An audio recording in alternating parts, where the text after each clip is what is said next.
DJ Kath, are you playing Dano?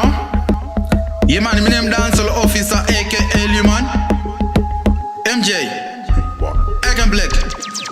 Inzo unze sus zvatinoita ndiri munhu kuta ndinganetswe nechipuka kana zvikanzi imbo yako irifunga kundishupa iri kuda kundibuka uko ndoikika imbwa dzakadai dzinokwadzisa atenzi imbwa dzakadai dzinorovesa atenzi imbwa dzakadai dzinoshupisa atenzi nekuti imbwa dzakadai dzoda kuiswa mufenzi imbwa dzakadai dzinorovesa atenzi imbwa dzakadai dzinoshupisa atenzi imbwa dzakadai dzinokwadzisa atenzi nekuti imbwa dzakadai dzoda kuiswa mufenzi pini kune mpini kuna vatenzi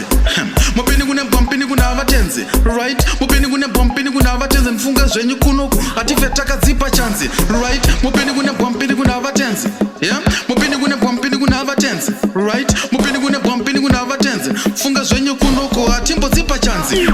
mufunge zvenyu ati squita majoke tiri kubutsura vatenzi tiri kubutsura futi boki ndinenge ndakatsamwa funge papo ndingaseki ndikaibutsura mufunge zvenyu ingadzoki munenge maratidza kakunditerera ndichiuya imbwa inyu motoifurira manje nasi ndizvo zvinhu zvamunokwarira uya pano zvangu ndimbonyatso kubutsura beware of dogs amunabvira manyora saka uya kuno nimbokubata kola kuita nharo mufana wangu inini ndokutyora mazimba mambama ndosiya ndakuzora imbwa dzakadai dzinorovesa atenzi imbwa dzakadai dzinokwadzisa atenzi imbwa dzakadai dzinoshupisa atenzi nekuti imbwa dzakadai dzoda kuiswa mufenzi imbwa dzakadai dzinorovesa atenzi imbwa dzakadai dzinokwadzisa atenzi imbwa dzakadai dzinoshupisa atenzi nekuti imbwa dzakadai dzoda kuiswa mufenzi mupini kune mpini kuna vatenzi